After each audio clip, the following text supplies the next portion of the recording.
Bonjour, merci à tous d'être là. Nous, on est très contents d'être au forum, enfin. On nous a dit qu'on avait le droit, en s'éloignant un petit peu, et on est assez loin de vous, d'enlever les masques. Très content d'être là pour cette conférence qui devait déjà avoir lieu l'année dernière, comme le Drôle de Festival. Donc on est ravis de pouvoir revenir et de pouvoir vous alerter aussi, enfin, sur parce qu'on pense qu'il y a une urgence à parler de ce phénomène, de toute façon. Que voilà, le monde doit savoir. Pauline nous l'a dit en introduction, on va vous parler de cette... plus près. On va vous parler effectivement cette histoire parallèle, on peut la présenter comme ça, autour de tous ces gens qui, en fait, à défaut d'avoir du pétrole, utilisent les idées des autres. L'origine du projet et le livre ayant été écrit par Claude, je vais te passer la parole pour que tu nous parles justement de l'origine du projet. Oui. Comment tout a commencé.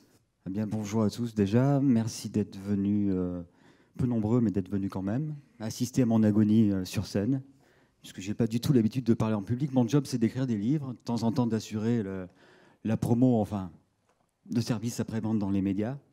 Et je n'ai pas du tout l'habitude de faire des conférences. Mais bon, passons. Donc, il se peut que vous me voyez un petit peu perdu, désespéré. Peut-être que je vais partir en pleurant au milieu. Ne vous inquiétez pas. C'est presque pareil. C'est le titre de notre rencontre aujourd'hui. C'est également le titre d'un livre que j'ai écrit il y a maintenant 2 ans, qui est sorti l'année dernière chez Omake Books, en novembre dernier. La sortie a été repoussée à cause du Covid. Et si je devais vous résumer le contenu, le propos de ce livre, je le résumerai en une seule question. Comment on peut appliquer le concept de la contrefaçon en général au cinéma et spécifiquement à l'objet film? Alors, c'est également la question qu'on va se poser pendant 1 heure, et vous verrez qu'il n'y a pas une seule et unique réponse, mais des réponses multiples, et qui en plus, c'est là que ça devient compliqué, sont des réponses qui sont compatibles entre elles. Donc vous allez voir que ça a l'air très simple au départ, et puis on finit par arriver à quelque chose d'extrêmement complexe. C'est très difficile de savoir si c'est une contrefaçon de titres, d'affiches, de films, etc. Donc je pourrais commencer par vous faire une définition extrêmement pompeuse de la contrefaçon, essayer de délimiter les contours. J'ai décidé de procéder autrement et de vous convier à une sorte de voyage dans le temps et l'espace. Ne me regarde pas comme ça, c'est une conférence à gros budget. Donc on a le droit de faire des choses, on a les moyens, voilà. Et on va aller au début des années 80, qui est une période assez spécifique, puisque on est, on va dire, dans l'avènement de la vidéo domestique. Peut-être tu peux nous en dire un mot de la vidéo domestique. La vidéocassette, c'est quelque chose. Elle a fait son entrée. C'était pas comme l'arrivée en grande pompe d'un Netflix ou d'un Disney+ en France, en matière de format, de nouveaux formats de distribution. Ça s'est vraiment fait par un ensemble de petites portes. Les premiers distributeurs de vidéos, on aura l'occasion d'en reparler d'ailleurs, n'étaient pas du tout les majors elles-mêmes, les grands acteurs du cinéma et les détenteurs des films prestigieux. Donc c'est plutôt des francs-tireurs, des indépendants qui ont créé ce marché dans une absence de règles dont ils se sont très bien accommodés les premières années. Et puis même au niveau des points de rencontre entre la vidéocassette, ce nouveau format de pouvoir, qui permettait de voir et d'aller à la rencontre des films, et les spectateurs, ça s'est fait souvent, ça s'est pas fait non plus avec l'installation d'une chaîne telle que Blockbuster aux États-Unis. C'était des vendeurs d'électroménager, des marchands de presse, des tabacs, en particulier dans les petites villes, qui ont commencé à proposer de la vidéocassette aux spectateurs. Alors, justement, Claude, en ce qui te concerne... Oui. On va aller là où tout a commencé, comme vous pouvez le voir à l'écran. Donc, je ne suis pas en train de vous expliquer, évidemment, que l'histoire de la contrefaçon au cinéma a commencé dans la Drôme provençale, et spécifiquement à Montélimar. Vous connaissez Montélimar? Pas du tout. Pourtant, c'est assez connu parce qu'on en parle souvent au journal télévisé pendant la météo, parce que c'est souvent l'endroit où il fait le plus chaud en France. Température maximale, c'est Montélimar. Donc Montélimar, c'est dans la Drôme, à 1h30 de Lyon, à 1h30 des premières stations balnéaires, le Gros-du-Roi, la Grande Motte. Donc planté sur la Nationale 7, la route des vacances. Donc peut-être que vous êtes passé à côté. Et à Montélimar, au début des années 80, il y a un vidéoclub. Donc les vidéoclubs, je pense que tout le monde connaît. Ces nouveaux temples, enfin de l'époque, hein, ces nouveaux temples de la cinéphilie qui ont grignoté petit à petit les cinémas de quartier. Et à Montélimar, ce vidéoclub, comme tu le disais tout à l'heure, il a tapé l'incruste dans un commerce existant, c'est-à-dire un vendeur d'électroménager Philips qui vendait également des télévisions. Et donc le commerçant avait eu l'idée de faire quelques rayons de cassettes à emporter. Et petite particularité provinciale, parce que j'ai découvert après qu'en ville, les vidéoclubs avaient plusieurs exemplaires de chaque film pour répondre à la demande. Souvent en province, ce n'était pas le cas. Il y avait un exemplaire des Dents de la Mer pour 20 000 habitants. Un exemplaire des Aventuriers de l'Arche perdue pour 20 000 habitants. Alors, il n'y a pas de surprise. Hein. Comment ça se passait? On se pointait le samedi matin. Je veux les Dents de la Mer. Ah non, c'est pas possible. Il est sorti. Faut vous mettre sur une liste d'attente. Faut attendre 3-4 semaines. Et encore pour avoir le droit de louer 24 heures au milieu de la semaine. Hein. Pour les week-ends, c'était plus long. Et le gérant, qui était très commerçant... Avec des pénalités aussi, puisque ça aussi, il fallait ceux ramener qui n'ont pas connu le business de vidéoclub ne savent peut-être pas qu'il y avait une grosse partie du chiffre d'affaires, hein, je crois que c'était de l'ordre, c'était entre 25 et 30% du chiffre d'affaires du vidéoclub qui se faisait sur les retards, le retard qu'on avait à la date à laquelle on devait rapporter la cassette. Oui, oui. Et sinon, c'est vrai, puis il y avait tout un process initiatique, un rituel, il fallait prendre la cassette, l'amener au gérant qui te donnait une cassette sans boîtier ou sans jaquette, etc. Et donc le gérant, qui était très commerçant, te disait mais il n'y a pas les Dents de la Mer, non, mais c'est pas grave, tu prends La Mort au large, c'est presque pareil. Et là, vous venez d'un seul coup de comprendre le titre du livre, le titre de la conférence d'aujourd'hui.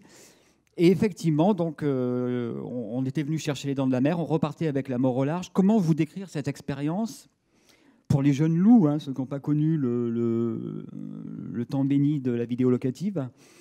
Alors, si je devais trouver une analogie, je vous dirais c'est un petit peu comme commander les Dents de la Mer sur Wish ou sur AliExpress.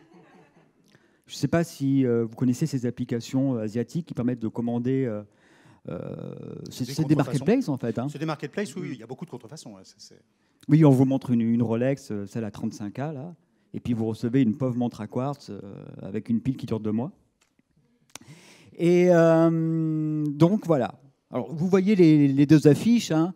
Les Dents de la Mer, Steven Spielberg, le premier blockbuster de l'histoire, chef-d'œuvre, évidemment, 1975.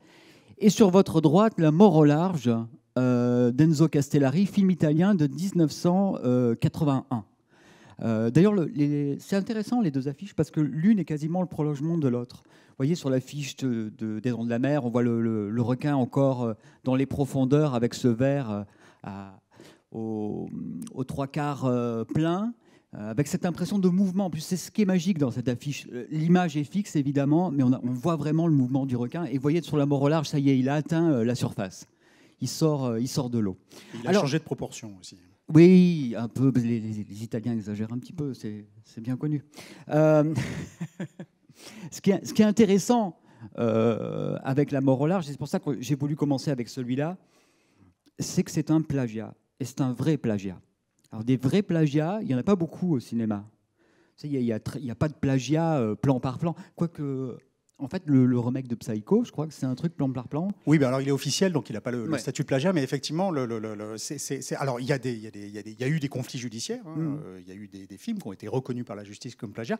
Il y a des exemples illustres. Pour une poignée de dollars est un plagiat, a été condamné comme plagiat d'un film d'Akira Kurosawa qui s'appelle Sonjuro, Yojimbo, le garde du corps, et que Léon avait vu à Rome dans une salle, enfin à la Cinémathèque de Rome, et qu'il a décidé de refaire à peu près à l'identique. Donc, et ça a donné lieu à tout le western italien qui lui-même déjà a une âme contrefaite. Donc voilà, il n'y a pas de, c'est pas honteux. Enfin, il n'y a pas de ça n'est pas ça. Cet exemple italien-là, il est un petit peu différent. Oui, donc il a été interdit sur le territoire américain. Hein. Universal l'a laissé sortir, ça a duré 1 mois, puis ils ont déclenché une procédure pour qu'il soit retiré des affiches. Donc le film est d'ailleurs à ce jour encore interdit d'exploitation, je crois, aux États-Unis. Ils n'ont pas levé Donc, ce qui est assez drôle. Et bon, il est tout de même sorti en Blu-ray parce qu'il faut quand même savoir que en fait, bon, ce sont des crimes tout relatifs. Hein, c'est oui. les crimes de contrefaçon cinématographique. Hein, ça tue personne. Et puis bon, c'est des gens vis-à-vis desquels nous, on a beaucoup de mal à leur en vouloir, hein, d'ailleurs. Oui, on l'expliquera d'ailleurs tout à l'heure. Et vous savez, le plagiat, de toute façon, c'est un petit peu comme l'alcool. C'est une question de degré. Vous voyez ? Donc, La mort au large, c'est fort, c'est très fort, hein, c'est très très proche des Dents de la Mer. Et pour vous en convaincre, on va regarder tout de suite la bande-annonce du film. C'est la bande-annonce américaine. Aux États-Unis, le film s'appelle Great White.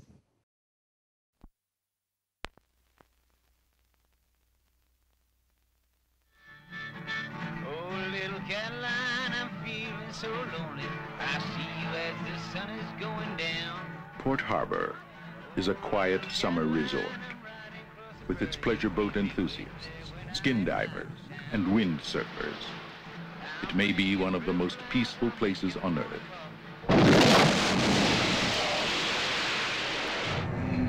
But in the world of blackness, beneath these waves, there are no days, no nights, no seasons, only endless existence, and a being whose only thought since the beginning of time is his ravenous desire to feed. Get on shore! Everyone out of the water! Port Harbor has been invaded by the ultimate predator. Coming right at us! A beast against which there is no defense.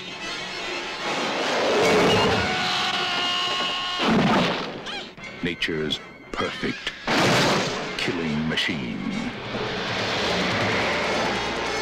The Great White Shark.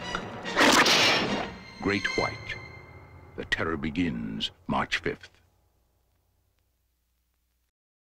C'est impressionnant, hein, quand même. Hein. Ça ressemble vraiment aux Dents de la Mer. Même la bande-annonce ressemble, en fait. Hein. Alors, je vais quand même dire quelque chose d'un petit peu personnel. Il se trouve que moi, La mort au large, je l'ai vu avant Les Dents de la Mer. Et c'est le cas de pas mal de cinéphiles, en fait. Hein. Donc, c'était une œuvre de substitution, c'est vrai. Mais c'est aussi une œuvre qui participe à la construction d'une contre-histoire du cinéma. Une contre-histoire subjective dans laquelle la chronologie des sorties affronte la chronologie des découvertes. Donc c'est des films, on va dire, on a envie de rire avec les films, mais on ne va pas rire des films. Pour moi, La mort au large, c'est pratiquement aussi important que Les Dents de la Mer. Et d'ailleurs, quand j'interroge mon enfant intérieur, je ne suis pas complètement sûr que La mort au large est pompée sur Les Dents de la Mer. Parce que pour moi, dans ma tête, c'est quand même Spielberg qui a tout pompé sur La mort au large. Et voilà, donc on ne va pas se moquer. Voilà. On va poursuivre avec un autre plagiat. Alors, un plagiat plus distant. Celui-là n'a pas été interdit. Il date de 87. C'est une production Roger Corman. Je ne vous ferai pas l'affront de vous présenter Roger Corman. Tout le monde le connaît ? Non. Alors, quand vous entendez le combo prénom-nom Roger Corman, il faut l'interpréter comme sans budget. Voilà. Donc c'est vraiment des tout petits films, hein, un peu pingres. Tout à fait pingre. Alors, par ailleurs, c'est quelqu'un qui a le mérite d'avoir mis le pied à l'étrier à toute une génération de cinéastes qui allaient notamment former ce qu'on a appelé le nouvel Hollywood. Hein. Donc, Scorsese, Coppola, Cimino, ça sont des gens qui ont démarré dans des productions à tout petit budget chez Corman. Jack Nicholson aussi. Aussi des acteurs aussi, même Cameron aussi pour la génération suivante, puisque le premier Piranha était le premier film, le Piranha 2 était produit par Corman. Et donc, ouais, le film là, dont vous pouvez voir l'affiche, Munchies, ne doit son existence évidemment qu'au succès populaire d'un film de Joe Dante, que là par contre tout le monde connaît, je pense, qui est Gremlins. Alors, on voit les créatures sont assez similaires sur les affiches. Je voudrais faire une petite aparté. Souvent, on fait remarquer quand je monte cette affiche qu'il y a de la fumée qui sort de la jupe de la dame. Je ne sais pas si vous voyez. Je vous précise, pour ceux qui n'ont pas remarqué, que la créature a un cigare et que la fumée remonte et ne descend pas. Il n'y a donc aucune allusion sexuelle. dans cette affiche. On va regarder la bande-annonce. Je vous dis tout de suite au départ, vous allez vous dire, il exagère un petit peu, c'est pas du tout Gremlins, mais vous allez voir avec des images clés, petit à petit, vous allez vous dire, ah oui, effectivement, c'est une copie de Gremlins.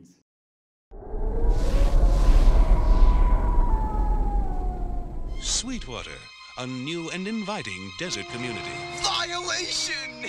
This is gonna be a great day. Filled with kind and loving families. But I am your stepson. I know, I always treated you like you was, didn't I? Oh! With mature and responsible teenagers. And then, one day... Did you hear something? Something odd appeared.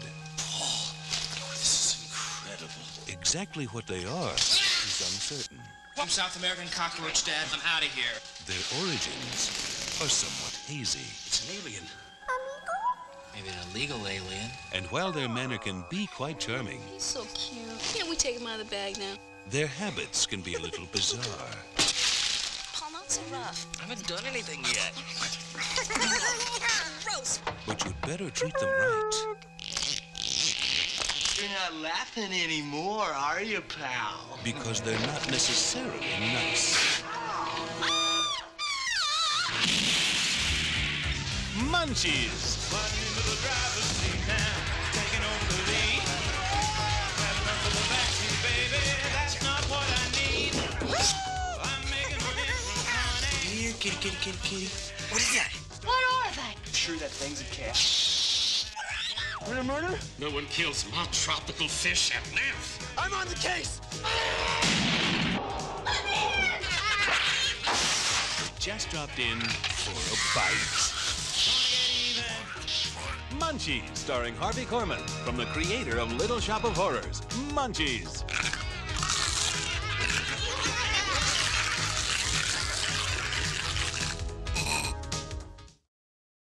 Petit détail rigolo, c'est un film de Tina Hirsch. Et Tina Hirsch, elle a réalisé le montage du Gremlins original. Voilà. Donc elle avait un pied dedans, on va dire. Les qualifications requises. Alors souvent, on me demande depuis quand on fait des plagiats au cinéma, et c'est extrêmement difficile de répondre, parce qu'évidemment, toute œuvre s'inspire d'une autre œuvre, hein, comme une conférence. D'ailleurs, toute conférence s'inspire d'une autre conférence.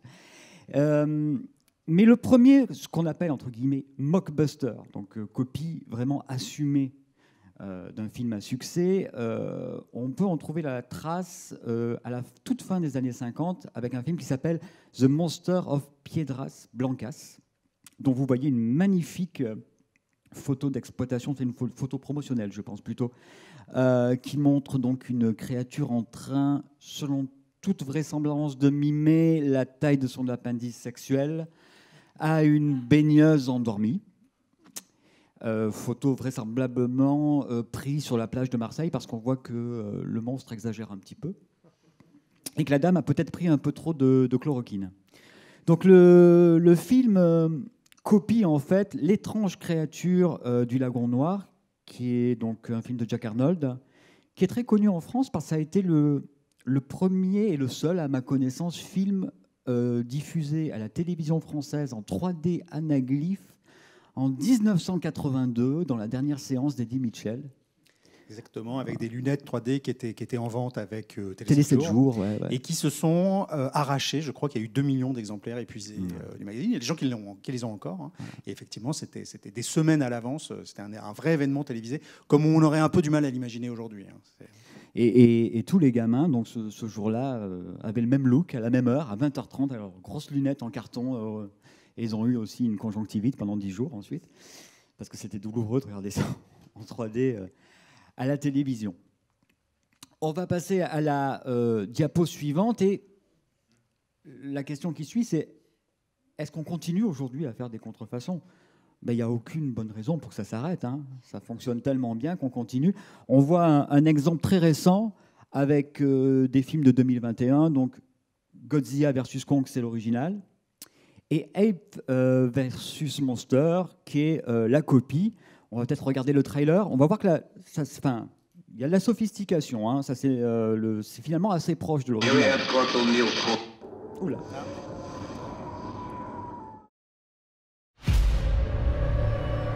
Grass light, 15 seconds.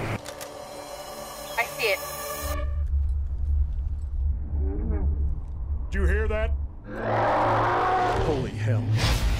He is 5 meters greater in length than when first captured. The capsule was covered in it. Do you believe it has something to do with Abraham's growth? How do we know that there weren't traces of that substance left on the desert floor? We've just had a report of an unidentified light patterns moving really fast eastbound. You'll have big problems. Secure the area!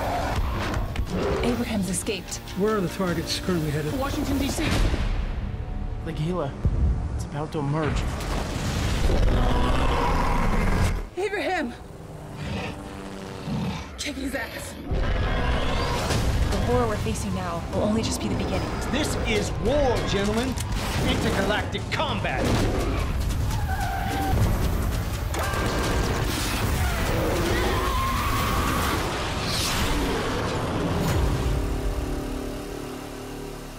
I think we've got a problem.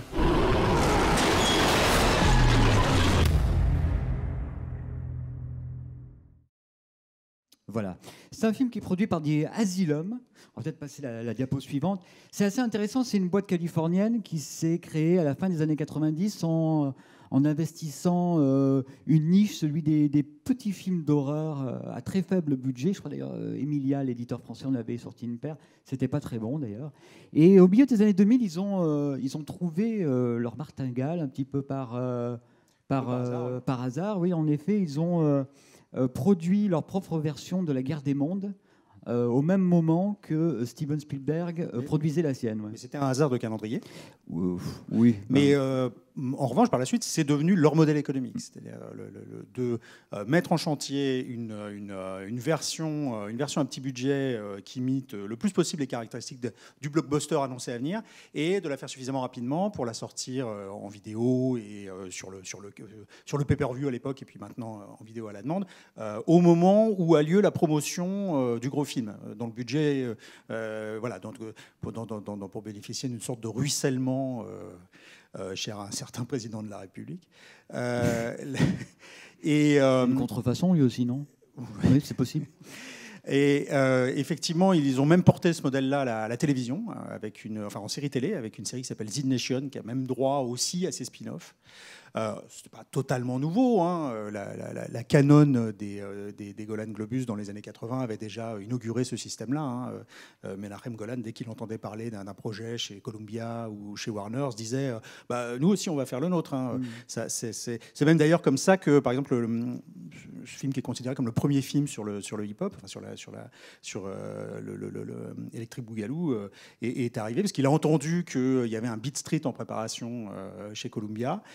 Il a appelé un de ses réalisateurs attitrés. Il lui a dit, on le voit ça dans un documentaire qui s'appelle The Go-Go Boys, et donc il appelle le réalisateur, il lui dit qu'est-ce que tu connais à propos du breakdance? Et l'autre lui fait ça c'est les Little Schwartz qui dansent sur la tête.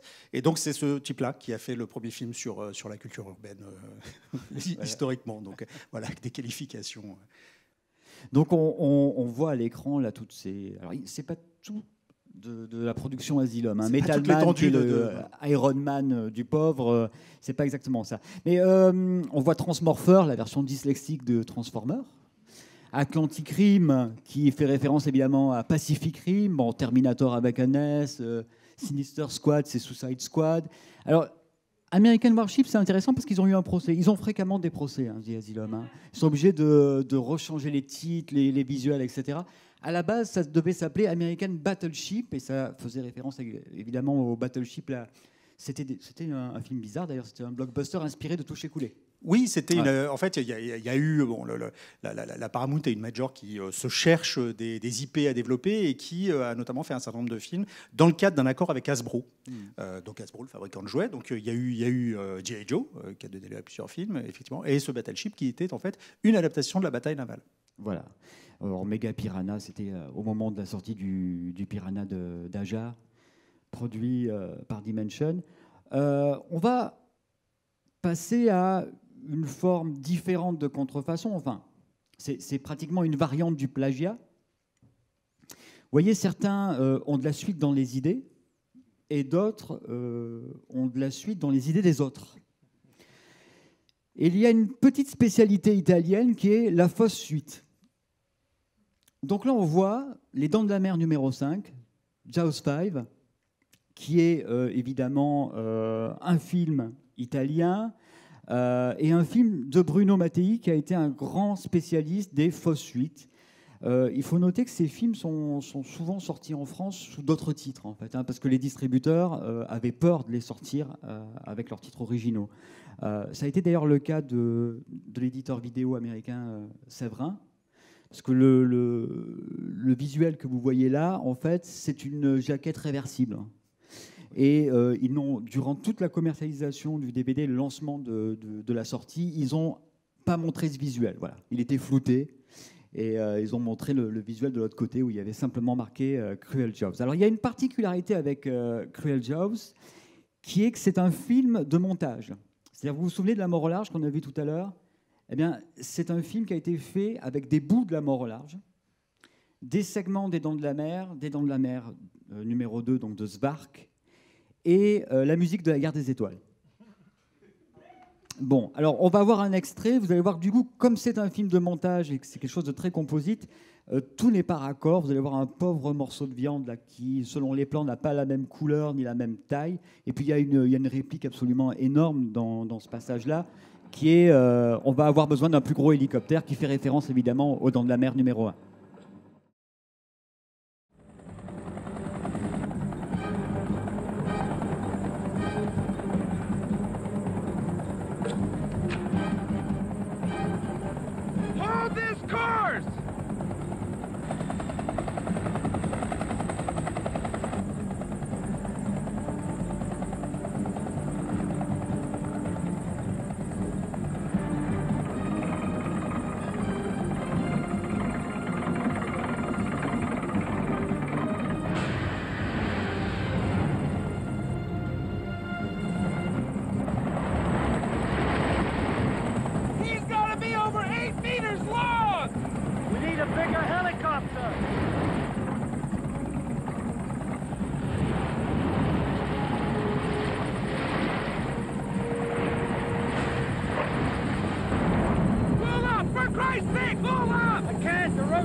Il est sorti en France, si vous le cherchez en DVD, sous le titre Cruel Jaws.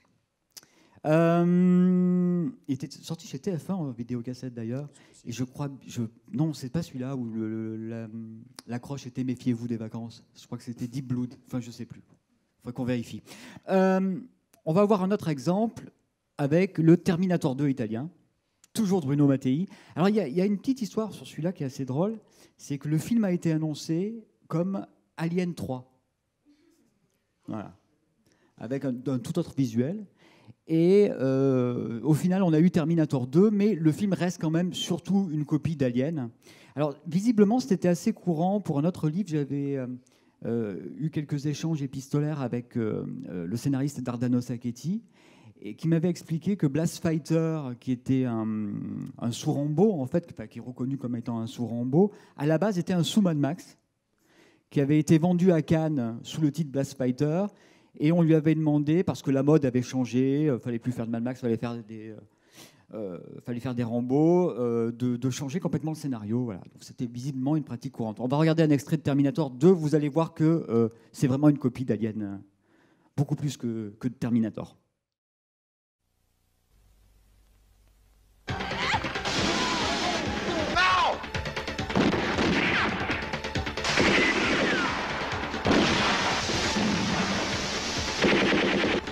They They thought they were fighting only against aliens.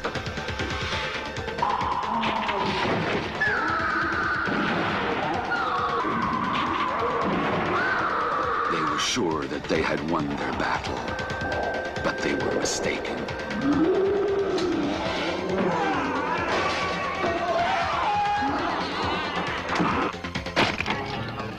Shocking dark. Fuller. Fuck you! A ferocious. You bastard! Indestructible. Ruthless Terminator.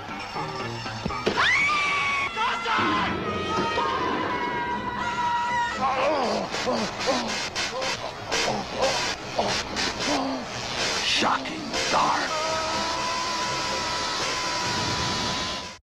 Donc vous voyez, les Italiens au cinéma, c'est un peu comme la Squadra Azzurra au football. Tout est dans la contre-attaque, en fait. Ils vous laissent jouer, puis après, hop.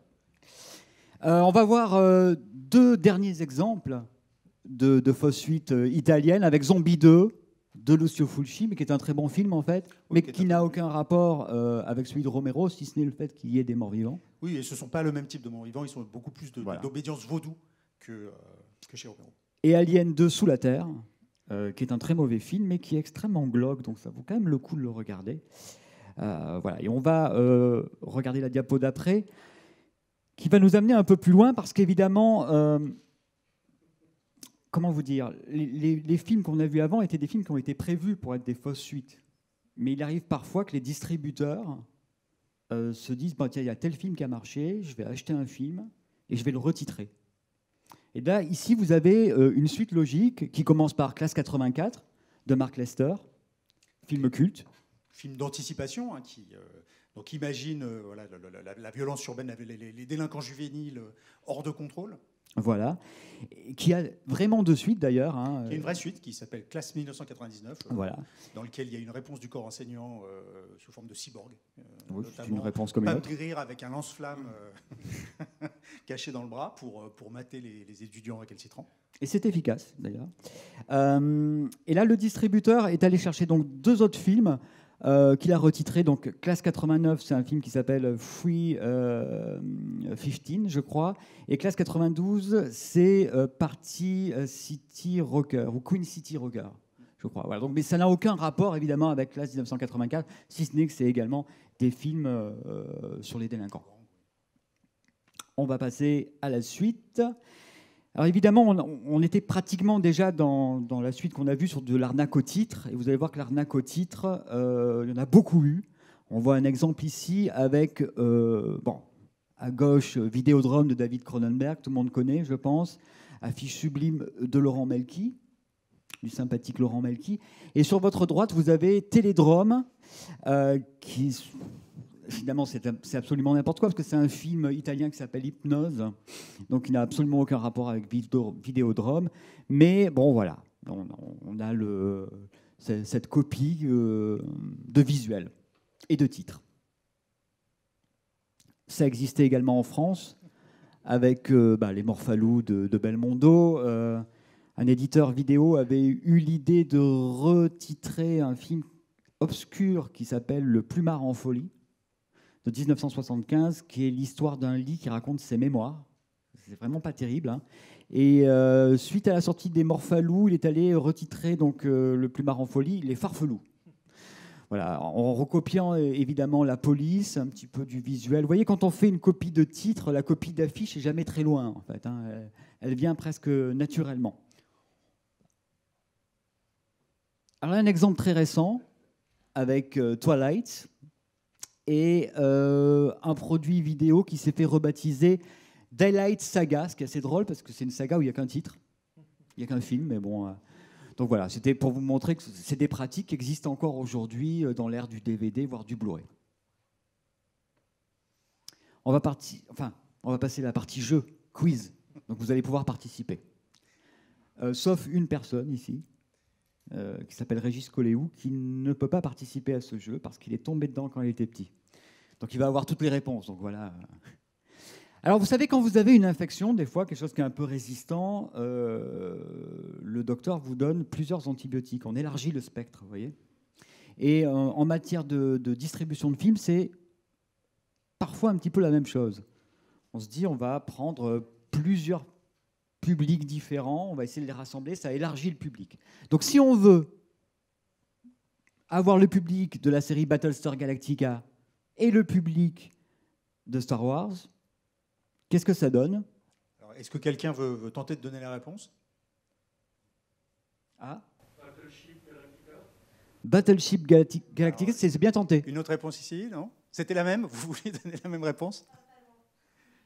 Bon, alors, on vous la donne. Voilà. Ah, il ne fallait pas chercher loin. Voilà. Battle Star Wars. 2 en 1. Alors, c'était le premier, c'était pour vous chauffer, là. On va passer au second. Beaucoup plus difficile, c'est les publics plus distants. Parce que le public de Battlestar Galactica et Star Wars, c'est un peu le même, quoi. Alors là, le public de Terminator et le public de Crocodile Dundee. D'ailleurs, je fais juste une aparté. Crocodile Dundee, ça a eu un succès terrible dans les années 80, et c'est un film qui est complètement oublié. On ne repasse plus à la télé. Les éditions DVD, je crois qu'il y en a une, et c'est tout. Ouais, c'est complètement dingue. Donc, des volontaires pour Terminator et Crocodile Dundee. Dundee-Nator, c'est pas mal, hein? C'est pas mal.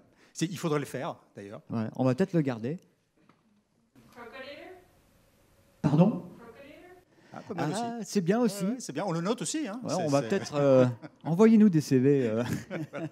Et des scénarios, enfin, sur un ticket de métro. Hein, on va laisser la réponse.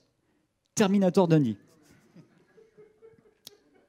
Alors, ce qui est intéressant, c'est que c'est un film, c'est un polar japonais. C'est un polar japonais avec Sonny Chiba. Sonny Chiba que vous connaissez parce que il joue notamment le forgeur de sabre à Tori Hanzo dans Kill Bill. Donc vous le reconnaissez très bien sur la jaquette d'ailleurs.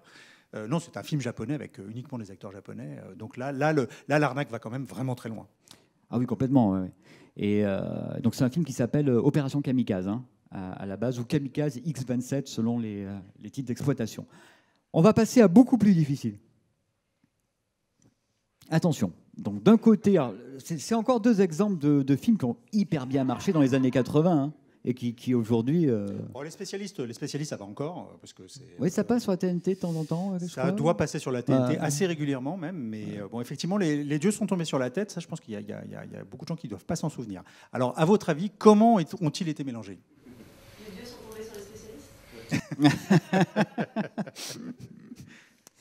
Ça pourrait. Fait. Les spécialistes sont tombés sur la tête. Ah, c'est bien aussi, ouais. C'est bien aussi. Il n'y a que des dames qui jouent, les messieurs. Vous n'avez pas d'idée Non. Bon, on va regarder la réponse. Il était vraiment difficile. Il est difficile celui-là.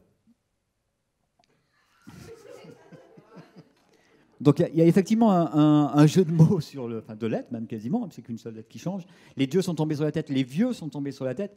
Et là, c'est pas le titre qui a été utilisé, mais l'affiche des spécialistes, la pose, oui, qui a été copiée. Voilà, pour Fil à Film, c'est justement, on vous parlait tout à l'heure de ces éditeurs indépendants qui ont créé le marché vidéo. Donc Fil à Film, c'était la société de Jean-François Davy, qui a été un de ses pionniers, avec également René Château, et qui effectivement s'autorisait à peu près tout, avec assez peu de contraintes. Alors les copies de titres, c'est vrai que ça se faisait beaucoup chez Fil à Film, notamment sur le catalogue adulte de Film à Film. Alors il y a des titres qu'on peut peut-être pas donner parce qu'il est que 14h30, mais enfin on peut parler de 3 hommes et un cuffin ou de Planche-Fesse et les 7 mains, qui n'avaient aucun rapport d'ailleurs, dont l'intrigue n'avait aucun rapport avec les films en eux-mêmes. Alors juste un truc, on est déjà évidemment là sur une arnaque à l'affiche. Hein. C'est une arnaque au titre et une arnaque à l'affiche. Donc on va passer justement aux arnaques à l'affiche. Alors le premier, je vais vous laisser un temps pour trouver les différences en fait. Hein. Je vous donne juste un indice. Tout est dans l'orientation des mains et le choix du doigt.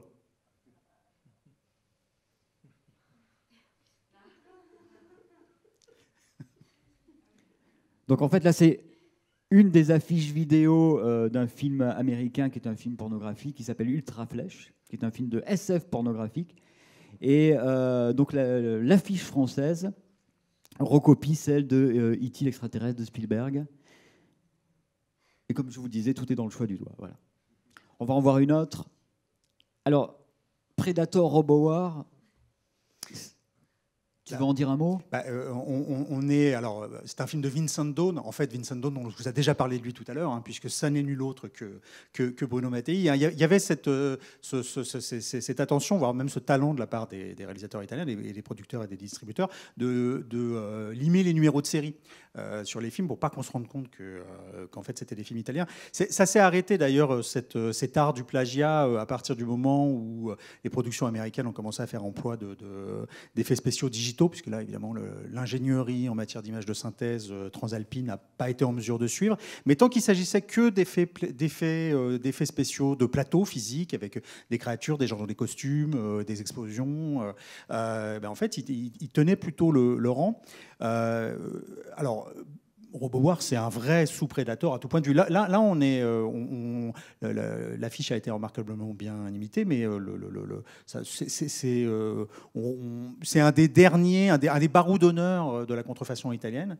On va peut-être regarder la bande-annonce. Alors, on a la chance d'avoir la bande-annonce en version française, grâce au travail de quelqu'un qui s'appelle Otto Rivers et qui fait de façon passionnée quelque chose, qui reconstruit intégralement des bandes-annonces françaises à partir des images aux définitions des Blu-ray.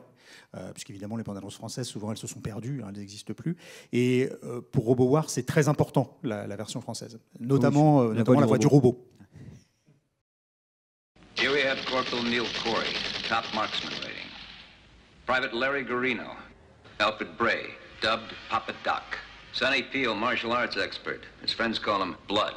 Quang, forward scout and point taker. And this is our coordinator, Major Murphy Black. Enemy sighted, moving target, greasy. On target, on target, on target, fire.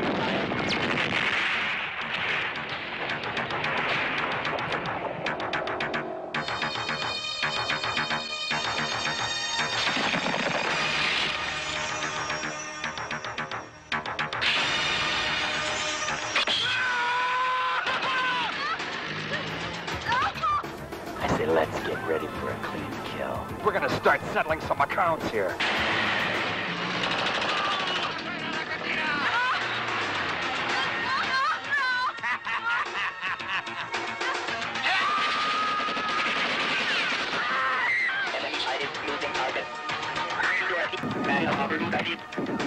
Major, this belonged to Lieutenant Woodring. Remember him?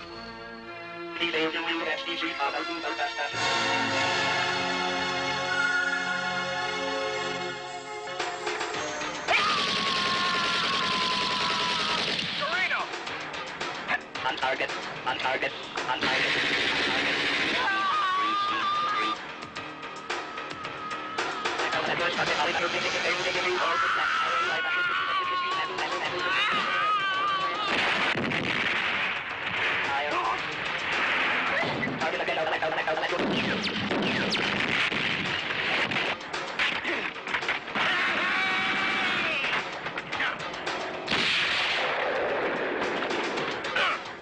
Keep still.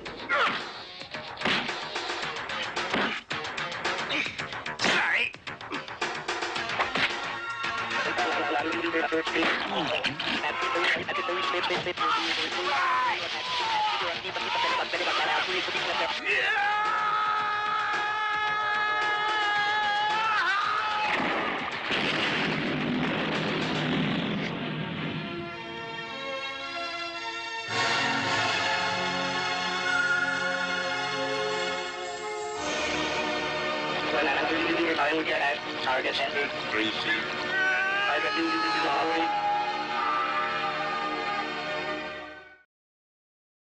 Donc ouais, c'est vraiment une copie de Predator dans laquelle ils ont remplacé l'extraterrestre par un robot. Un robot qui a la voix de Nono le robot, on est tous d'accord. Alors là, on est vraiment sur à la fois une copie de film, mais une vraie copie d'affiche. Hein. L'affiche est carrément copiée de manière intégrale. Il y a simplement une substitution des personnages. On va voir plus loin, avec la diapo suivante, qu'on peut copier une partie seulement de l'affiche. Donc vous voyez sur votre droite l'affiche de The Fog de John Carpenter, et on voit que Jamie Lee Curtis a été redessiné pour l'affiche du plombier. Ils lui ont mis des lunettes, et comme évidemment le film s'appelle Le Plombier, ils ont rajouté des tuyaux. ce qui est relativement logique. Voilà. On peut également utiliser des photos d'exploitation. Vous voyez, là, ici, on a une photo d'exploitation du film Vampire, vous avez dit Vampire, de Tom Holland. Le titre original, c'est Fright Night, je crois. Oui. Qui a été utilisé pour la jaquette de Meurtre, qui est un film italien.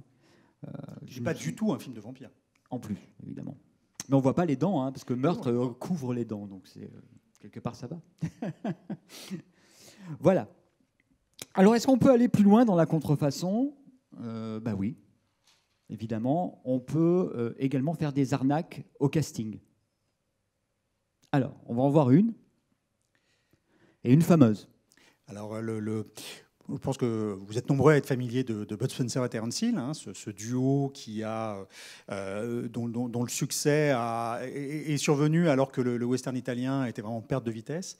Et puis, Sergio Leone, qui avait inventé le western italien, a eu l'idée de produire une comédie, une sorte de parodie, avec Terence Hill, qui a eu un énorme succès, hein, qui s'appelait Mon nom et personne, et qui ensuite a donné lieu à toute une série de films. Et très rapidement, Terence Hill s'est vu retrouver flanqué d'un acolyte, un ancien champion de natation, avec une différence de gabarit qui fait que le duo a très très bien fonctionné. Alors, Bud Spencer et Terence Hill sont devenus, à travers les westerns au début, avec la série des Trinitas, et ensuite avec tous les autres films qui ont fait le tour du monde, hein, dans des films d'aventure. Ils ont été policiers à Miami. Vraiment de très très grandes stars, avec des films qui faisaient des millions d'entrées à chaque fois. Parfois, il y en avait même plusieurs chaque année. Il y en avait parfois 2 sur certaines années, dans le monde entier, et notamment en Europe. Alors, c'est difficile d'imaginer, par exemple, à quel point les succès de ces films, par exemple en Allemagne ou dans les pays de l'Est. Et en fait, il y avait une demande du public qui excédait la capacité du duo à enchaîner les films, ce qui fait qu'on leur a trouvé un autre duo qui leur ressemblait. Alors on voit sur la première affiche effectivement qu'on invoque Terence Hill et Bud Spencer, hein, 2 super flics, le film justement où ils jouent des flics, des motards à Miami, et voici leur nouveau. Enfin, l'affiche est totalement mensongère, puisque en fait ce ne sont pas eux, ce sont 2 autres acteurs, hein, Paul Smith et Michael Cobie, qui leur ressemblent. Et qui ont été donc appairés dans 2 super cow-boys qui fait suite à 2 super flics. Pour Paco à la Trinita, qui est quand même vraiment un très très bon titre. Hein, Oui, voilà. Là c'est beaucoup plus assumé, hein, parce qu'on voit qu'il y a marqué Paul Smith, Michael Cobie. Donc l'affiche est peut-être trompeuse. Il y a effectivement la référence à Trinita, qui est un personnage qui a incarné Terence Hill. Mais vraiment, sur la fiche de gauche, c'est une pure arnaque quand même. C'est assez incroyable d'aller marquer en grand Terence Hill et Bud Spencer triomphent dans 2 super flics. En petit, aujourd'hui, leur émule vous feront rire aux larmes dans 2 super cow-boys. Et en mettant leur nom en minuscule tout en bas. Hein, je ne sais pas si vous voyez. C'est à la limite, c'est dans le bord de coupe, quoi. Dans le fond perdu. Alors, on va voir à quoi il ressemble. Oui, on a une photo d'exploitation pour vous montrer. C'est quand même des sosies approximatifs. Hein. Ils ont pris un blond et un gros barbu, quoi. Mais effectivement, ils ont fait 5 films ensemble. Voilà, et avec un succès relatif. Il n'y a pas beaucoup d'autres cas documentés de duos contrefaits, de duos d'acteurs contrefaits dans l'histoire du cinéma. Mais généralement, ça s'est quand même porté plutôt sur un seul acteur. Voilà. Et aussi, Carambola qui était le premier d'ailleurs. Ouais. Et donc j'ai mis cette diapo parce que si ce n'est pas toi, c'est donc ton frère. Ça va m'aider à rebondir sur la suite parce qu'évidemment, les frères d'acteurs ont connu également des carrières dans la contrefaçon. Et l'un des exemples les plus connus, c'est le frère de Sylvester Stallone, Frank Stallone, qui a fait une toute petite carrière à l'ombre de celle de son frère. Donc là, on voit la fiche de la Légion de l'Aigle, qui est évidemment copiée sur celle de Cobra. Hein. Stallone étant gros, Frank étant petit. Hein, et puis, comme il ne lui ressemble pas vraiment, ils ont dit on va mal lui mettre une cagoule. Ça passera mieux. Voilà, donc ça, c'est l'exemple de Frank Stallone. Autre exemple, alors, on va être en deuil là.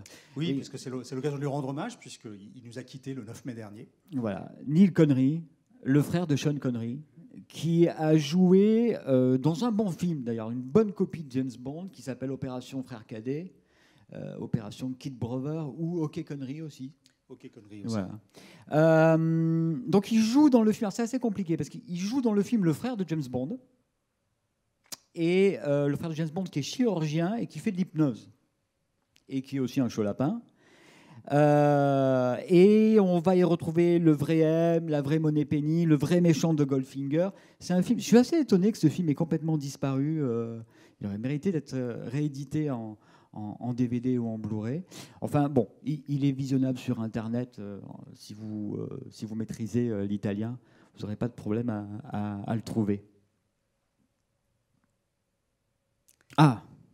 Alors là, le lien de parenté n'est pas établi, mais par contre, la ressemblance est assez frappante. Ouais, c'est un acteur qui s'appelle Giuseppe Spezia, qui a fait que ce film-là, pratiquement, ou il a peut-être fait un autre film, je ne sais plus.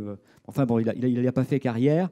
Et il joue un personnage qui va devenir le sosie de John Travolta, donc John Travolto. Alors vous voyez quand même la ressemblance est assez frappante quand même, hein. Il ressemble à Travolta jeune. Hein. Oui, alors, on va vous montrer en vidéo. Voilà. Ça fonctionne aussi. Sauf sur les chorégraphies. Voilà, ça fonctionne sur le visage, mais pas sur le corps. C'est assez drôle. On l'a accusé d'avoir fait de la chirurgie esthétique, d'ailleurs. Hein, ce que j'ai du mal à croire, mais bon. Ce qui est plus crédible dans le cas de sa partenaire à l'écran qu'on va apercevoir. Ah oui, alors on va peut-être le dire. Ouais. Alors on fera un jeu, vous nous direz si vous l'avez reconnu à la fin. He's sick. He's got a fever. He has laryngitis. Johnny, don't do it.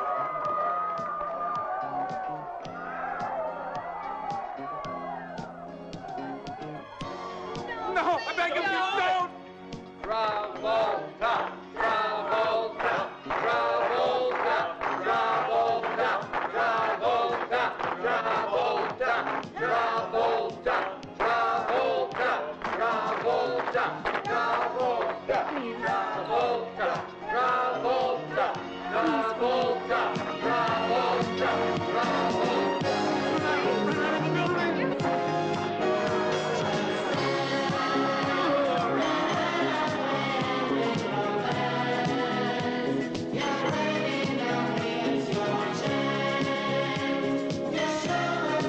And yet it moves.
Alors, est-ce que quelqu'un a reconnu sa partenaire? Ah, mais monsieur est connaisseur. Voilà, qui donc était comédienne et qui n'avait pas encore franchi le pas. De toute façon, le cinéma X italien est arrivé très tard, beaucoup plus tard que tous les autres, hein, seulement à partir de 85. Donc Ilona Staller, qu'on a appelé, qui s'est fait appeler la Cicciolina. Qui s'est fait appeler la Cicciolina. Par la suite, dans d'autres films. On passe à... Alors, la Bruce. Voilà, si ce n'est Lee, c'est donc son frère. C'était d'ailleurs le titre d'un. Alors, les films d'arts martiaux ont eu beaucoup de succès, notamment en France, hein, où on les appelait films de karaté. C'est-à-dire que c'était un succès, une appréciation très forte du public, mais qui n'était pas forcément teinté d'un grand respect de ce qu'étaient les films. Il y a effectivement un film qui s'est nommé Si ce n'est Lee, c'est donc son frère, dans cette mouvance de films qui sont apparus après le décès de Bruce Lee. Donc Bruce Lee est mort très jeune, en 73, après avoir fait seulement 5 films. Ces films ont eu un succès mondial absolument phénoménal, hein, notamment en Europe. Mais bien sûr, le problème qui s'est présenté très rapidement, c'est qu'il ne pouvait plus y en avoir. Donc les producteurs hongkongais se sont mis en quête de trouver des successeurs à Bruce Lee, notamment pour le marché international, pour le marché européen, parce que ce ne sont pas du tout des films qui avaient le même attrait sur les marchés asiatiques. Et donc ont recruté des comédiens à la ressemblance hasardeuse, hasardeuse, mais aux aptitudes martiales certaines. Donc voilà, on a eu Bruce Lee avec un I, Bruce Le avec un E, Bruce Lai, Dragon Lee, et puis un certain nombre d'autres, et puis d'autres qui ne lui ressemblaient même pas du tout. D'ailleurs, Jackie Chan a commencé sa carrière comme sosie de Bruce Lee, hein, dans un film réalisé par le réalisateur d'un des films de Bruce Lee, hein, le réalisateur de Big Boss. Donc il y a eu donc tout un tas de films avec Bruce dans le titre, y compris des films sans sosie de Bruce Lee. Ça s'est beaucoup fait aussi. Ça a été populaire, ça a été notamment très populaire en France. Bruce Le a fait plusieurs films en France, plusieurs coproductions françaises, hein, donc, dans lesquelles il se bat à Paris, sur le toit d'un immeuble qui donne sur les Champs-Élysées, dans lequel il affronte, enfin façon de parler, le réalisateur hyper nanardesque Jean-Marie Palardi. C'est ce film qui s'appelle Bruce contre-attaque, hein, qui a pu être découvert à la Nuit Nanarland il y a 2 ans, qui pourrait sortir en Blu-ray. Voilà, enfin, on s'est laissé dire. Le genre alors Bruce contre-attaque, c'est pas mal parce que donc c'est un film avec Bruce Le qui emploie la musique, sauvagement la musique de plusieurs autres films de Bruce Lee, notamment la musique d'Opération Dragon, et qui plagie également tout le combat de fin de La Fureur du Dragon, qui est le film dans lequel Bruce Lee, le vrai Bruce Lee, affronte Chuck Norris, le vrai Chuck Norris, donc dans le Colisée à Rome. Et effectivement, cette scène est reprise complètement à l'identique. Et puis la Bruce Plot. Alors il y a des images Bruce Le est venu faire la promotion du film en France. Il est même venu à Champs-Élysées chez Michel Drucker faire des démonstrations de kung-fu. Si des gens sortent ce Blu-ray, ce serait bien qu'ils arrivent à se mettre d'accord avec Lina pour les droits d'extrait parce que c'est vraiment super. La Bruceploitation, elle est donc c'est le nom qu'on a donné à ce courant, hein, de la Bruceploitation. Elle a culminé dans un film qui s'appelle Les Clones de Bruce Lee, dans lequel donc Bruce Lee est mort et un scientifique se met en tête, prélève des cellules et fabrique des clones qui instantanément sont aussi doués en Jeet Kune Do que Bruce Lee, par chance. Et donc il y a tous les acteurs qui ont joué des faux Bruce Lee qui sont réunis dans le même film. Et qui affrontent tous. Alors ça, c'est un peu l'élément de continuité à travers tous les films de la Bruceploitation. C'est que généralement, à un moment ou à un autre, ils affrontent tous le même acteur, qui est joué par Bolo Yeung, qui est une vraie légende des films d'arts martiaux, qui était dans Opération Dragon, qui est aussi le méchant de Bloodsport avec Jean-Claude Van Damme. Et donc, la majorité des films de Bruceploitation ont au moins un moment pour crédibiliser, pour les valider. Les sosies de Bruce Lee doivent affronter Bolo Yeung. Et c'est une arnaque à l'orthographe également. Hein. C'est une arnaque à l'orthographe. Alors parfois dans les films aussi pour essayer de raccorder à l'intrigue de vrais films de Bruce Lee, parce qu'il y a beaucoup de films qui se présentent, alors qui font des combos, hein, qui se présentent aussi comme des fausses suites. On a vu aussi l'utilisation de photographies grandeur nature du vrai Bruce Lee. Dans certaines scènes où il ne parle pas, alors il est collé sur une planche en carton, ça bouge un petit peu, et il y a d'autres personnages qui s'adressent à lui quand il n'a pas de lunettes, et puis après le héros porte des lunettes fumées qui font que voilà, on ne le reconnaît plus, quoi. Bon, c'était aussi, ces films étaient faits pour le marché européen, avec des producteurs assez peu scrupuleux et qui s'imaginaient sans doute que les Occidentaux ne verraient pas la différence. Ce qui n'était pas complètement faux. Hein. Alors ce qui est marrant, c'est que René Château a tenté de faire interdire un certain nombre de ses films. René Château, c'était le distributeur des films de Bruce Lee en France. Ce n'était pas le premier distributeur d'ailleurs. Hein. Les films de Bruce Lee étaient déjà sortis sans aucun succès. Ils étaient distribués par André Genovès dans une vraie, dans une indifférence assez générale. Et un an plus tard, alors que Bruce Lee était déjà mort, René Château a racheté les droits et on a fait quelque chose un succès populaire, très populaire, qu'on a du mal à imaginer aujourd'hui. Et il était notamment programmateur d'un cinéma sur les grands boulevards où il avait fait faire un poster géant de 15 mètres de Bruce Lee peint en train de donner un coup de pied. Et il y avait les films de Bruce Lee ont joué pendant 10 ans, tout le temps, en permanence, en programme continu. Et donc il a attaqué pour contrefaçon des distributeurs de sous Bruce Lee, sachant qu'en matière de respect des droits d'auteur, René Château a fait preuve d'une exemplarité variable. Oui, on peut parler aussi de l'Espagne. Alors, on va passer à autre chose, en fait. C'est plutôt des copies exotiques ou plutôt des tentatives d'appropriation culturelle. Enfin, là, c'est assez relatif parce que c'est un réalisateur espagnol, il porte bien son nom, il s'appelle Juan Piquer Simón.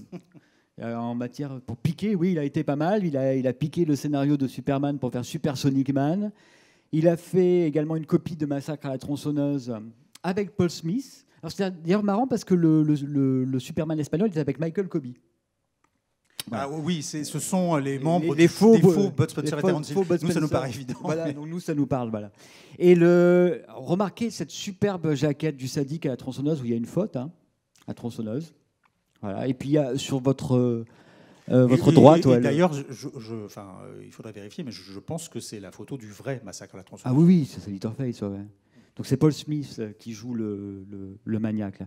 Et sur votre droite, la version espagnole, il y a 2 E.T. espagnols. Il y a 2 copies espagnoles de E.T. Une qui est une parodie comique, et celle-ci qui est très bizarre, celle de Juan Piquer Simón, parce que c'est à la fois un film familial et à la fois un film d'horreur. Et c'est vraiment un entre-deux très bizarroïde. Voilà. Sorti en France sous le titre L'éclosion des monstres. Alors, il y a le cas de la Turquie, qui est un cas absolument passionnant et fascinant. La Turquie, c'est un pays dans lequel les majors américaines étaient assez peu implantées dans les années 70 et les années 80, alors que le cinéma turc était un cinéma absolument foisonnant. C'était une des premières cinématographies en termes de production. Et donc effectivement, il y a eu de l'application, de la transposition aux critères appréciés par le public turc des grands succès hollywoodiens. C'est vrai que Star Trek, c'est assez intéressant parce que Star Trek, même d'ailleurs, l'adaptation de Star Trek est cinématographique est même sortie en Turquie avant le premier film Star Trek The Motion Picture, et avec un vrai soin, parce que c'est un cinéma qui avait des moyens, avec un vrai soin appliqué aux costumes, à la reproduction. On peut en regarder un extrait. Oui, aux oreilles de Monsieur Spock. De Monsieur Spock. Pas Monsieur Spock. Et puis alors, par contre, vous voyez sur l'affiche qu'il y a un personnage avec un chapeau qui est très peu cosmique, qui est très peu pyjama spatial de l'Enterprise. Parce qu'en fait, ce film est aussi un film d'une saga d'un personnage hyper populaire, d'un personnage de clochard au grand cœur, qui donc se retrouve au milieu de l'équipage de l'Enterprise, enfin de l'équivalent de l'Enterprise. Ne yapıyorsun doktor?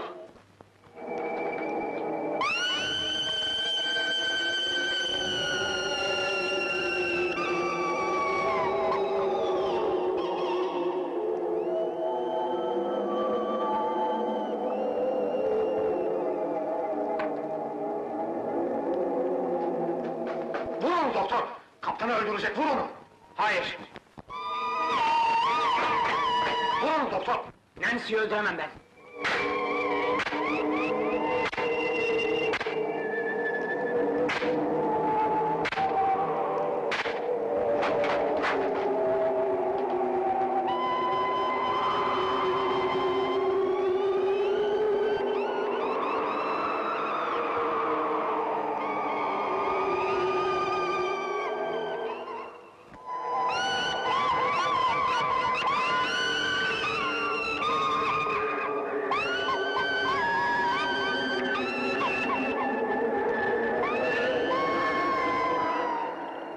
buon insieme, doctor.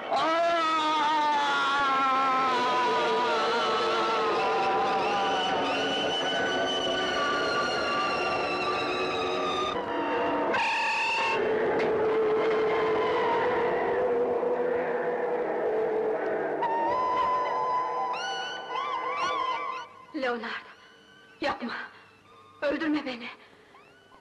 Dur. Affet beni.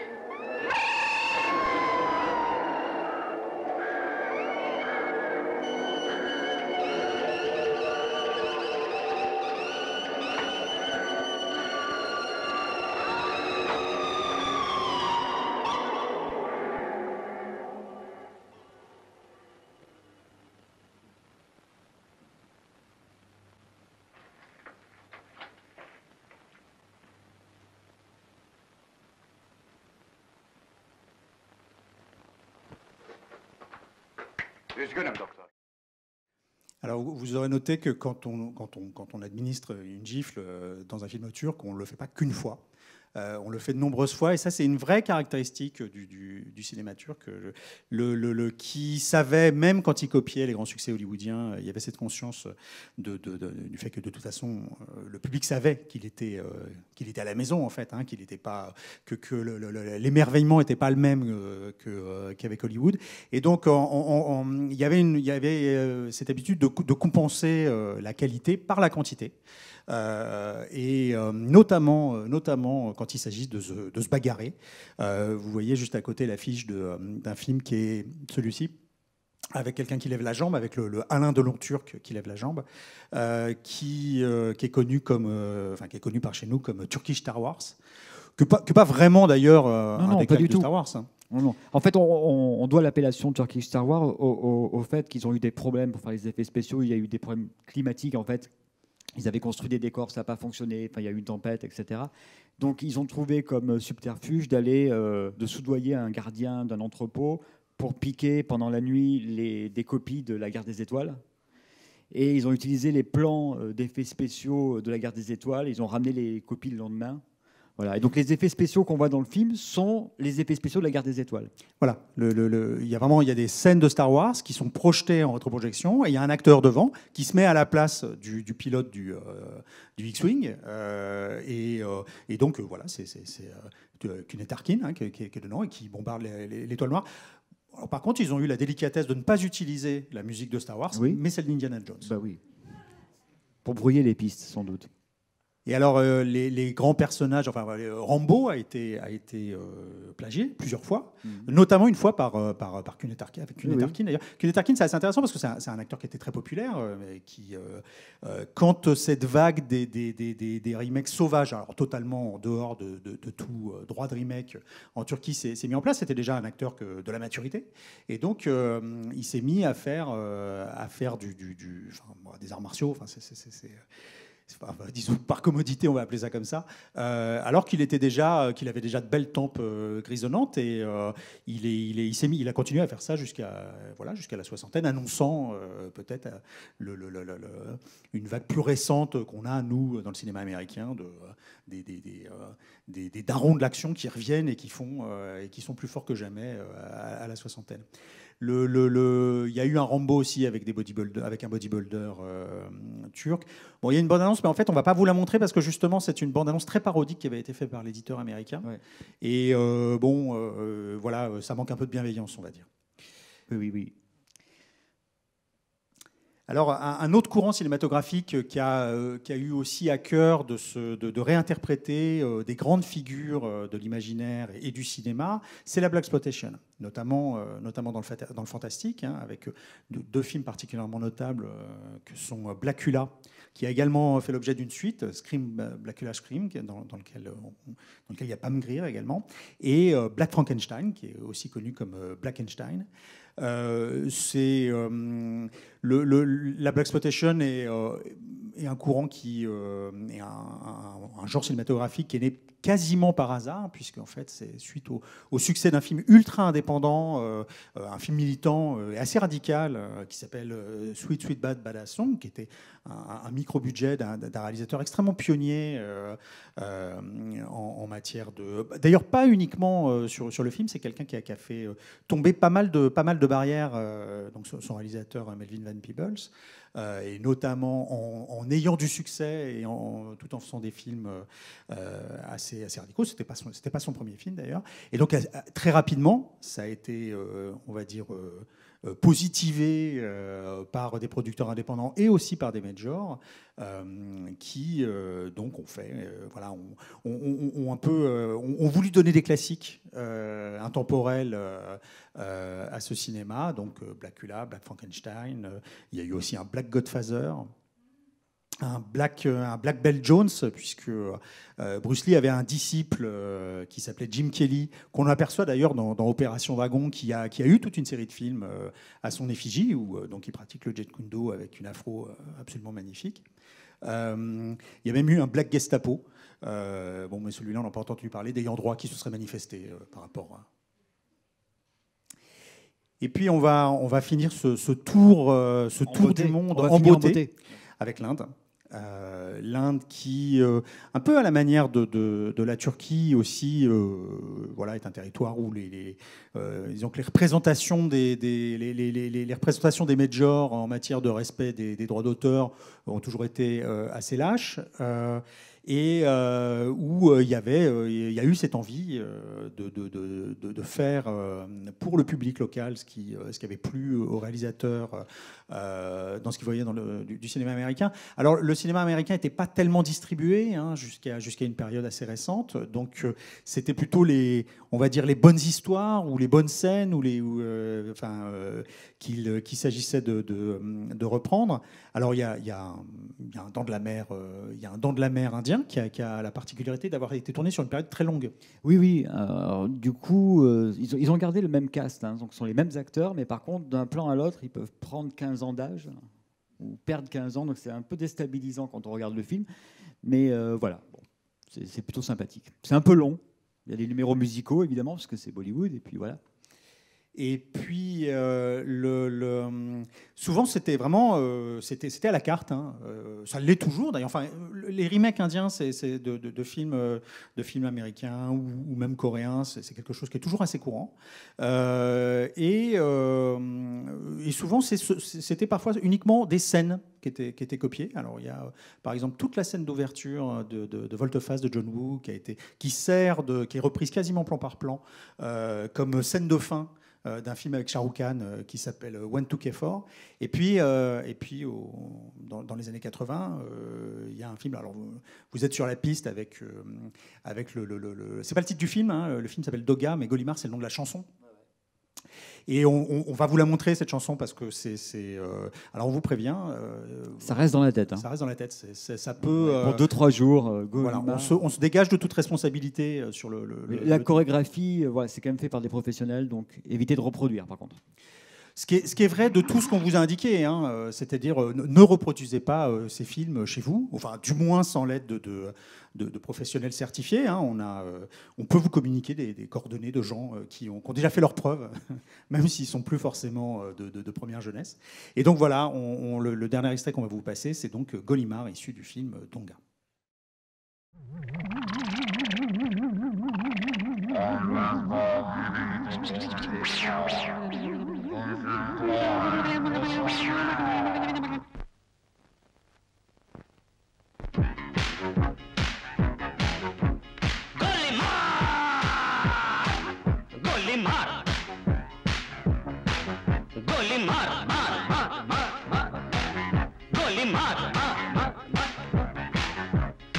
కాశ్మీర కౌగిలిస్తే ఏం చేస్తావో నేపాళీ మంత్రమిస్తే ఏమవుతావో కంగారు పడ్డ కన్నె శృంగారమా వణుకుల్లో కూడా ఎంత వయ్యారమా గోలిమార్ గోలిమార్ మార్ మార్ మార్ మార్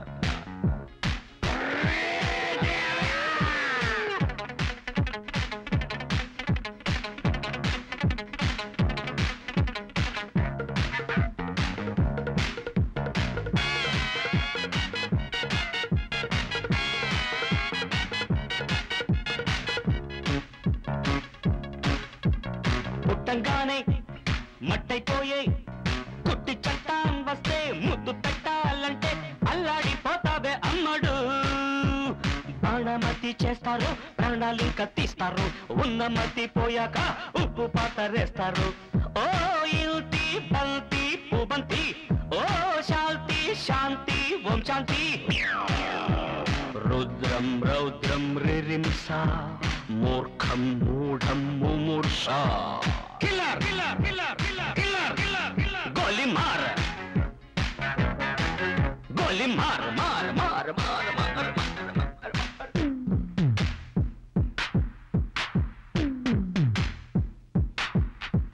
killer killer killer killer killer killer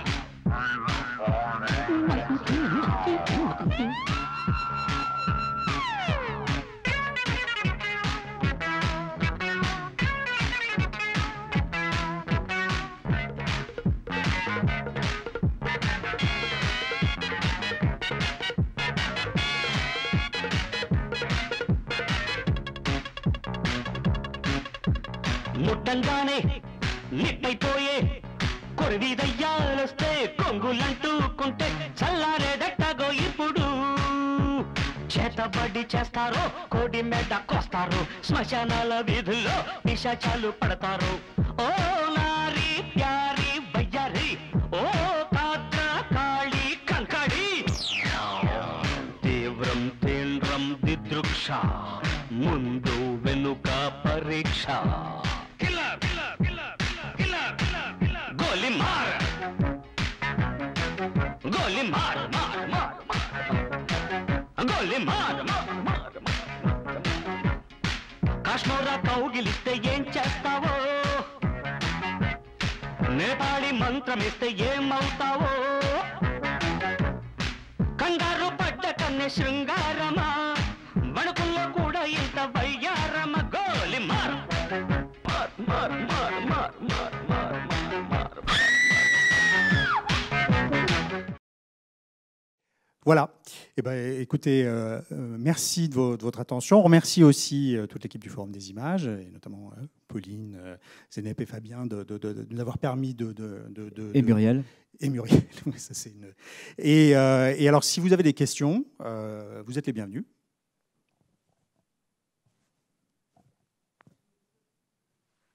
Il y a toujours une espèce de concurrence entre les grands producteurs de suivre une tendance. Là, en ce moment, c'est les films de monstres, là, c'est les westerns. Mais les sous-genres, comme l'a fait la voix de Paris au début. The Asylum.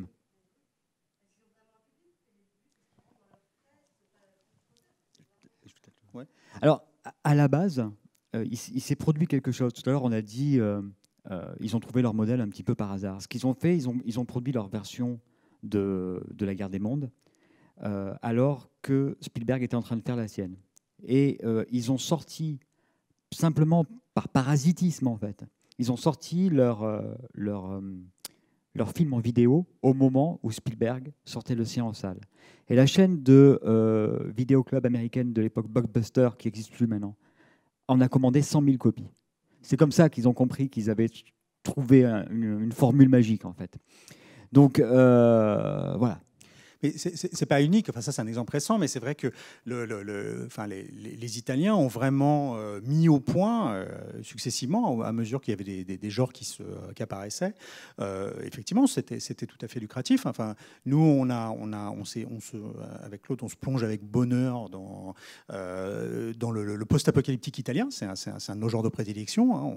On est sur le point de sortir 5 films. Enfin, on en a déjà sorti 2. On va en sortir 3 autres. Donc des sous-Mad Max italiens.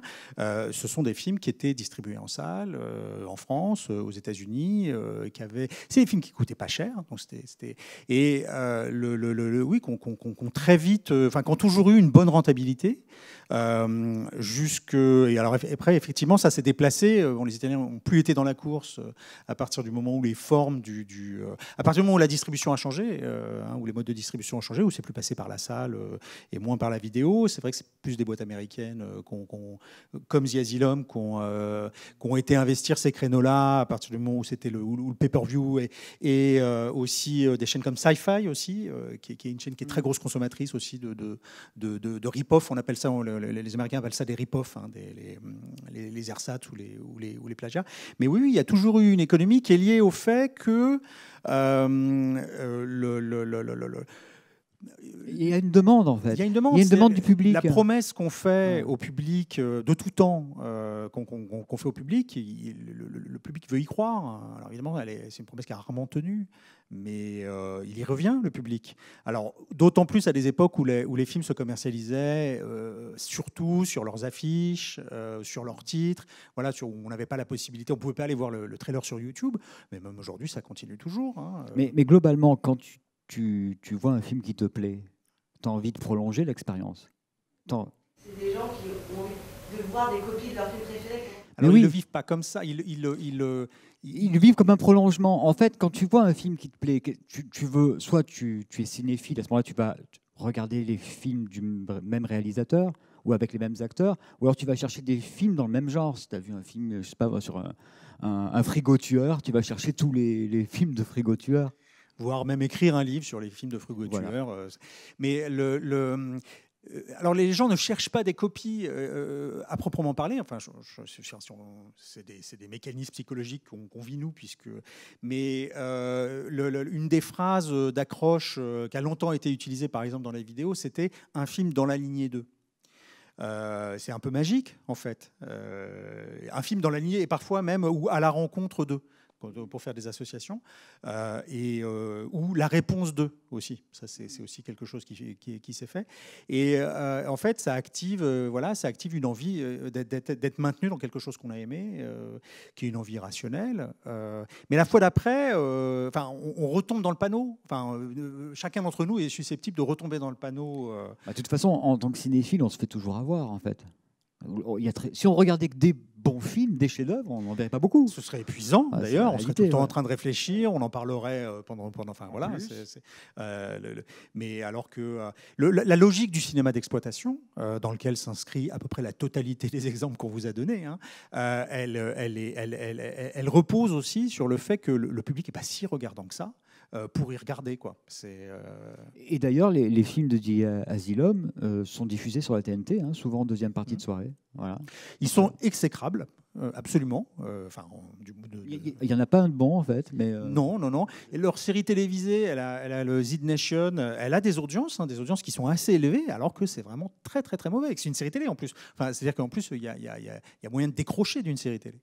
Mais non, voilà, le public y revient. Donc, mais c'est ce que disait Claude au tout début. Il y a le cinéma, c'est aussi un spectacle, c'est aussi une attraction. Il y a une dimension foraine, c'est-à-dire venez voir l'homme le plus fort du monde, la femme à barbe et le garçon à 5 bras. Il y a un peu de ça, il y a un peu de cette promesse dont c'est pas très grave si elle n'est pas tenue. En fait, on n'en veut jamais vraiment aux gens. Et puis voilà, c'est jamais criminel. Même nous, alors ça n'a pas fait mystère du fait qu'on avait quand même beaucoup d'affection pour tous les gens qu'on a pu évoquer là. Comment pourrait-on vraiment leur en vouloir ? Oui, certains extraits m'ont un peu fait penser au film Rembobiner s'il vous plaît de Gondry. Oui, les films suédais. Oui, il y a un petit peu ça. Ouais. C'est totalement ça. De toute façon, c'est tout à fait juste parce que il y a des films qui étaient faits. Le phaser de Turkish Star Trek, on dirait une bouteille de Perrier, et puis le laser, il est gratté à même la pellicule. Directement, vraiment, par quelqu'un avec un petit scalpel qui le gratte pour que la lumière ressorte en dessous. Donc oui, il y a une vraie. D'ailleurs, le film de Gondry est aussi une célébration de cette magie originelle du cinéma fait avec rien, juste avec quelques idées. Des vidéoclubs, parce que ça se passe dans un vidéoclub. Et des vidéoclubs aussi. Et voilà. Et nous, on n'a pas le vrai SOS Fantôme parce que la bande a été démagnétisée. C'est ce qui se passe dans Be Kind Rewind, mais c'est pas grave, on l'a refait à la bibliothèque municipale, quoi. Ce que je trouve, c'est que les suites faites par d'autres réalisateurs sont souvent très décevantes. C'est des catastrophes. Il y a une suite de 2001, heureusement j'ai vu que la bande-annonce, c'est 2010. On voit il n'y a plus un cube noir, il y en a des milliers, c'est ridicule. Bon. Il y a Ghost in the Shell aussi, ils ont fait une suite qui est un jeu de... On tire sur des petites demoiselles toutes blanches, c'est une horreur, enfin, je me suis fait avoir là. On se fait avoir par les suites officielles aussi, mais en fait les suites sont. Il y a des cas quand même de suites qui sont réussis. Il y a des cas de suites très réussis. Après, avant de faire C'est presque pareil, j'ai fait un bouquin sur la sharksploitation, les films de requins. Et je me suis rendu compte de quelque chose, c'est que, vous savez, Les Dents de la Mer, deuxième partie de Janos Vark. Les trois quarts des gens, quand vous leur dites cite-moi une scène des Dents de la Mer que tu aimes, ils vous citent des scènes du 2. Et c'est une bonne suite qui est vraiment dans le prolongement et qui a marqué les gens au point que certains imaginent que les scènes sont dans le premier. Oui, et puis il y a des sagas dont on oublie on prépare un livre sur les slashers, et il y a le cas de la saga Vendredi 13, dont tout le monde a oublié à peu près que son personnage iconique, Jason, n'est pas dans le premier épisode, n'est pas dans le premier Vendredi 13. Et d'ailleurs, il n'acquiert son masque iconique qu'à partir du troisième. Donc oui, les suites, il y a une forme de confusion des suites, mais c'est vrai que les suites, de toute façon, reposent sur une promesse qui, même quand elle se fait de façon officielle, peut être totalement torpillée. C'est fréquent, oui. Il y a le cas aussi d'un film fait par des adolescents, plan par plan, presque sur plusieurs années, des aventuriers de l'Arche perdue, oui, qui a donné lieu à un documentaire aussi. Et est-ce qu'à votre connaissance, ça existe un autre cas comme ça de fans finalement qui font un long métrage sur... Alors, c'est un film qui est souvent cité justement, c'est ce que Gondry avait inventé comme concept, un film suédé en fait. Hein. Donc il y a des festivals de films suédés en fait aujourd'hui. Des gens qui refont, vous trouverez sur YouTube assez facilement. Moi, je sais que j'avais organisé dans le cadre de une précédente activité professionnelle, on avait regroupé, on avait fait une projection avec plusieurs films montés les uns après les autres, qui étaient des choses qui étaient faites à la maison. Et je crois que Gondry lui-même avait fait un concours sur Internet ou quelque chose comme ça. Il y avait eu des très très belles réponses à ce concours de films suédés au moment de la sortie du film. Donc effectivement, les films faits ou refaits à la maison, c'est assez fréquent. Il y a un documentaire aussi qui existe sur une fratrie new-yorkaise. Je crois que le documentaire s'appelle The Wolf Pack, il me semble. Il s'agit de jeunes gens qui étaient maintenus enfermés chez eux par leurs parents, qui ne les laissaient pas sortir. Et donc, ils avaient comme point de rencontre avec l'extérieur les cassettes vidéo qu'ils regardaient. Et ils se refaisaient chez eux des films de Tarantino ou de Carpenter. Donc, on en voit dans le documentaire. Non, puis il y a pas mal de réalisateurs aujourd'hui illustres qui ont commencé comme ça. Hein. Et puis, on voit aussi, il y a d'autres courants, les gens qui refont les films avec des Lego. Il y a également le Star Wars... je ne me rappelle plus le titre. Hein. Il y a un Star Wars qui a un montage de scènes qui ont été refaites par plein de gens différents, en fait. Et oui, c'est un peu comme un cadavre exquis. Enfin, bon, voilà. Donc chacun a fait son petit bout, ils ont tout monté pour faire... Non, cette appropriation, ce type d'appropriation, ou de réappropriation de la part des gens pour qui les films sont faits, c'est-à-dire pour les spectateurs, il existe depuis longtemps. Il existe depuis que les gens, évidemment, il est facilité du fait de l'accessibilité des moyens de faire ses propres images. Mais non, c'est super, et ça finit par donner des vrais films parfois. Est-ce qu'il y a d'autres questions ?